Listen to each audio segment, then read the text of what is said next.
ने धर्म का परित्याग किया, इसलिए 100 होते हुए भी हार गए, और पांडवों ने अपने धर्म का पालन किया, इसलिए 5 होते हुए भी जीत गए। धर्म का बड़ा स्वरूप है, धर्मो रक्षति रक्षिता। धर्म की रक्षा यदि हम करेंगे तो धर्म भी हमारी रक्षा करेगा। इनकी कोई सुनता नहीं है। कौरवों के पक्ष में भी धर्म के रूप में साक्षात विदुर जी हैं, धर्म के अवतार हैं। पांडवों के पक्ष में साक्षात धर्मराज युधिष्ठिर हैं, पर पांडव जो हैं वो युधिष्ठिर की बात सुनते हैं, और जो ये कौरव हैं ये विदुर की बात नहीं सुनते। दुर्योधन ने विदुर को भगा दिया कि विदुर तुम दासी पुत्र हो, निकल जाओ यहां से।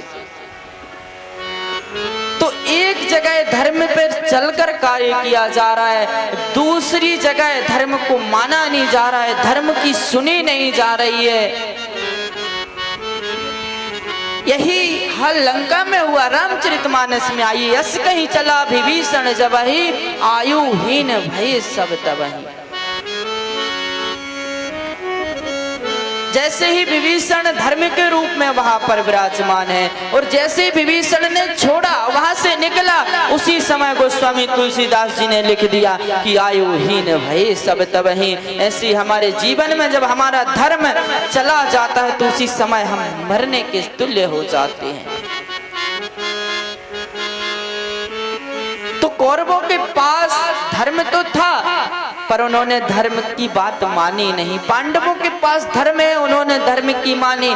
इसी धर्म को और आगे चलिए तो सीता जी के पास, सीता जी के पास भी रावण आया भिक्षा मांगने। अपितु जनक जननी है, भ्रकुटी मात्र से महाकाली, महालक्ष्मी, महासरस्वती जिनके प्रकट होती हैं, ऐसी किशोरी श्री सीता जी। उनको सब ज्ञात था, उनको पता था ये रावण है, पर ब्राह्मण के भेष में आया है, इसलिए। और वो भी एक गृहस्थ के जीवन में निर्वाह कर रही है सीता जी, राम जी की अर्धांगिनी है। तो वो सोचती हैं कि हमारे यहाँ कोई ब्राह्मण आया है, हम इसे बिना भिक्षा के जाने नहीं दे सकते। तो रेखा का उल्लंघन करते हुए भी अपनी धर्म की रक्षा की कि हम गृहस्थ जीवी हैं, और गृहस्थी के यहाँ कोई ब्राह्मण भिक्षा मांगने आए और वो बिना भिक्षा के चला जाए, इसलिए अपने धर्म की रक्षा की और भिक्षा देने गई रावण को रावण हर ले गया। किसी ने शंका की कि सीता ने धर्म की रक्षा की, सीता की क्यों नहीं की? तो समाधान यही हुआ कि अशोक वाटिका में सीता जी एक तिनका दिखा रही है रावण को, वो तिनका और कोई नहीं, वो धर्म है। और रावण से कहती है, रावण तेरी औकात मेरे सामने इस तिनके के समान भी नहीं है। रावण उस तिनके को भी पार नहीं कर पाता, क्योंकि तिनके के रूप में धर्म है। तो जीव को सदा धर्म की रक्षा करनी चाहिए। धर्मो रक्षति रक्षिता, ये वाक्य ऋषियों ने लिखे हैं, किसी पेंट शर्ट पहनने वाले, टाई बेल्ट लगाने वाले व्यक्ति ने नहीं लिखे हैं। ये वाक्य उन ऋषियों ने लिखे। मैं बार बार कहता हूँ, जो जंगलों में रहकर केवल पत्ते खाकर जीवन व्यतीत करते थे, कोई स्वार्थ नहीं था उनका।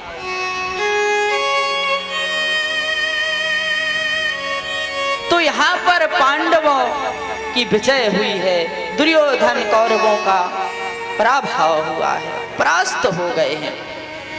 फिर भी दुष्ट प्राणी अंत समय में भी दुष्टता की ही बात करेगा। कहता है, किसी एक का सिर तो ला के दे दो। अश्वत्थामा ने कहा, मित्र तुम चिंता मत करो, एक का क्या, मैं 5 का सिर ला के आपको दूंगा। अश्वत्थामा गया है, रात का समय है, जाके राखोए साइया, मारे सके ना कोई। जिसको भगवान है रक्षा करता हो, उसे कोई मार सकता है क्या? कौन मार सकता है उसे? जिस पर प्रभु की कृपा हो, ठाकुर जी की कृपा जिस पर हो, उसे कोई नहीं मार सकता। तो ठाकुर जी पांडवों को लेकर पहले ही खुशियां मनाने चले गए। युद्ध जीता है तो खुशियां मनाएंगे। पांडवों के बालक सो रहे हैं, भीम का बेटा भीम जैसे, जैसे जिसके पिताजी वैसे ही बालकों के मुख हैं। क्योंकि पहले बच्चे गर्भाधान संस्कार से होते थे, इसलिए पिता जैसा ही बालक होता था। गर्भाधान संस्कार से ये बालक होते थे। जब गर्भाधान, हमारे शास्त्रों में वैसे तो 24 प्रकार के संस्कार हैं, 28 प्रकार के भी हैं, विशेषतः 16 प्रकार के माने गए हैं। वैसे तो बहुत हैं, अनेक अनेक शास्त्रों में अनेक अनेक संस्कारों की बात की है, लेकिन 16 प्रकार की मुख्यता है। तो जो संस्कार हैं वो गर्भाधान संस्कार, जब पति पत्नी पुत्र की इच्छा से एक मुहूर्त में, निश्चित मुहूर्त में, निश्चित योग में संसर्ग करते हैं, उसे गर्भाधान संस्कार। निश्चित मुहूर्त में, अच्छा निश्चित मुहूर्त में जब हमने गर्भाधान संस्कार किया तो निश्चित समय में ही जन्म होगा, निश्चित समय में भी जन्म होगा। तो उस बच्चे का जो संस्कार का मुहूर्त है और जब उसके जन्म होगा वो मुहूर्त, वो बिल्कुल सिद्ध मुहूर्त होगा। किसी प्रकार की ग्रहों की कोई कुदृष्टि उस पर नहीं पड़ रही होगी, तो उसका जीवन सफल होगा,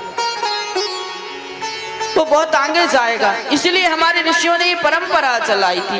पर अब ये परंपरा नहीं है, कभी भी जन्म होता है, कुछ भी होता है। इसलिए कभी इस नक्षत्र मंडलों में, तारों मंडलों में जो ग्रह, उनकी दृष्टि उस समय में अशुभ भी होती है, शुभ भी होती है, तो उसका प्रभाव पड़ता है। इसलिए संस्कारों का विधान है।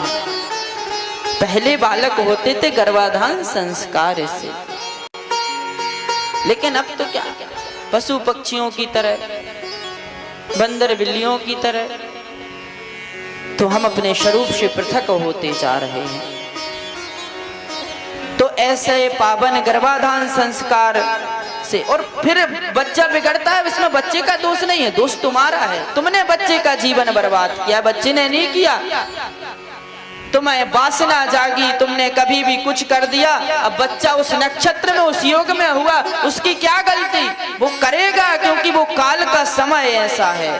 समय में, समय को कोई बांध नहीं सकता। बच्चे की क्या गलती, अरे भगवान ने मुहूर्त दिया है, ब्राह्मण दिए हैं, शास्त्र इसीलिए लिखे हैं कि मुहूर्त से गर्भाधान संस्कार करो, नियम से संस्कार करो, और फिर उसका शुभ मुहूर्त में ही जन्म होगा बच्चे का, क्योंकि बच्चे की अवधि फिक्स ही होती है, 9 महीने में ही बच्चे का जन्म होता है। तो उसी समय, इसलिए संस्कार, इसलिए मुहूर्त हैं। बच्चे का इसमें कोई दोष नहीं है। मैं तो दोष उन्हीं माता पिता को दूंगा, मैं क्या शास्त्र देंगे। यदि वास्तविक दृष्टि से, धर्म की दृष्टि से देखा जाए तो बच्चों का कोई दोष नहीं होता।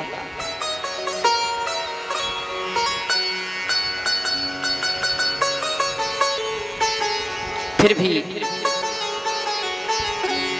ठीक है, उन पे गलत ग्रहों का प्रभाव रहता है, गलत संगति में फंस जाते हैं।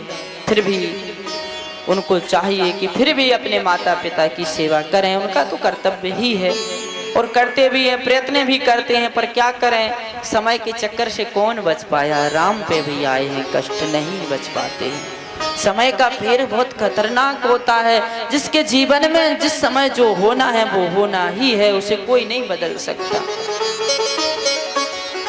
अब मेरे पास समय बहुत कम है, नहीं तो एक बहुत अच्छा प्रसंग मुझे पद्म पुराण का याद आ रहा था, पर समय कम है तो भागवत जी ही आगे चलेंगे, क्योंकि बहुत लंबा पहुंचना है। तो यहाँ पर जो बच्चे हैं वो सबके एक जैसे हैं, क्योंकि बच्चों का जो संस्कार हुआ वो गर्भाधान की रीति से हुआ है, सो रहे हैं।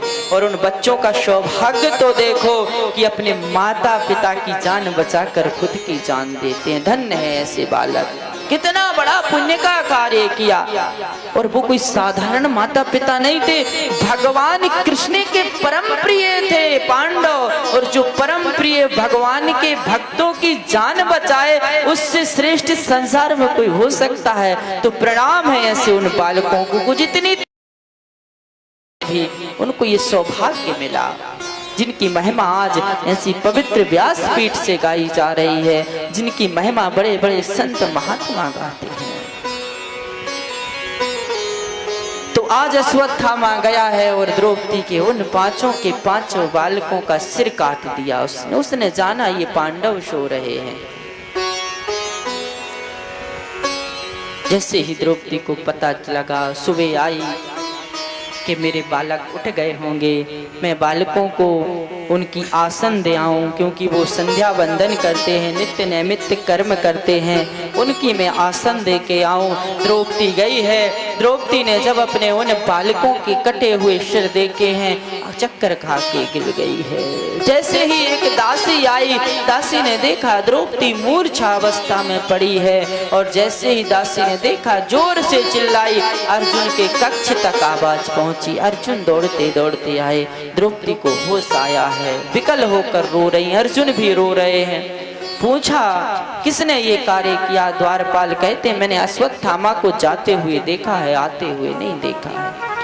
आज प्रण किया है द्रौपदी के सामने कि मैं बाल हत्यारे को जब तक तुम्हारे सामने लाके ना उसका सिर धड़ से अड़क करूं, तब तक मैं अन्न जल ग्रहण नहीं करूंगा। आज अश्वत्थामा को पकड़ने के लिए स्वयं कृष्ण के साथ अर्जुन चल पड़े हैं। वहां पर ठाकुर जी के साथ अर्जुन है। अश्वत्थामा घबराया हुआ, उसे डर लग रहा है। पाप करने के बाद डर लगता है, झूठ बोलने के बाद डर लगता है, ये स्वाभाविक है। आप झूठ बोलकर किसी से आओ और पलंग पे सो, नींद नहीं आएगी, आ भी जाएगी, कुछ भजन अजन चला के सो जाओ तो आ भी जाएगी, लेकिन चिंता यही लगी रहेगी कि मैं झूठ बोल के आया हूँ, पकड़ा जाएगा, कोई गलत कार्य करके आया हूँ, पकड़ा जाएगा।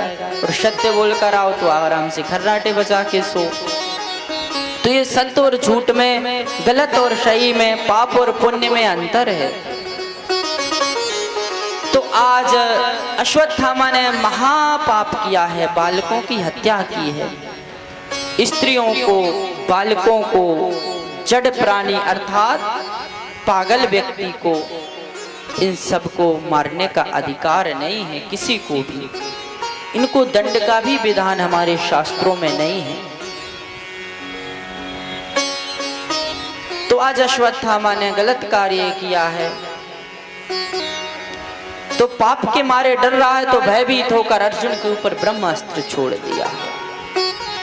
अर्जुन ने जैसे वह दिव्य तेज को देखा तो कहा कृष्ण कृष्ण महायोगी, हे कृष्ण मेरी रक्षा करो, ये ब्रह्म तेज मेरी ओर आ रहा है। ठाकुर जी ने कहा तुम भी ब्रह्मास्त्र चलाओ। अर्जुन ने भी ब्रह्मास्त्र का संधान किया है, दोनों ब्रह्मास्त्र आपस में टकराए हैं, भयंकर भीषण प्रलय हुआ। बाद में अपने अपने ब्रह्मास्त्र, अश्वत्थामा को तो वापिस करना आता ही नहीं था, ठाकुर जी ने कृष्ण का ब्रह्मास्त्र वापिस करवाया, अश्वत्थामा को बांधा है। घसीटता हुआ अर्जुन ले गया अश्वत्थामा को, पर द्रौपदी के पास जैसे ही ले गया, द्रौपदी ने कह दिया इसको दंड नहीं देना, इसको मारना मत, क्योंकि हृदय है द्रौपदी का।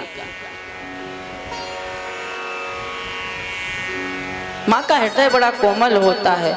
इंदौर में अहिल्या देवी जी हैं,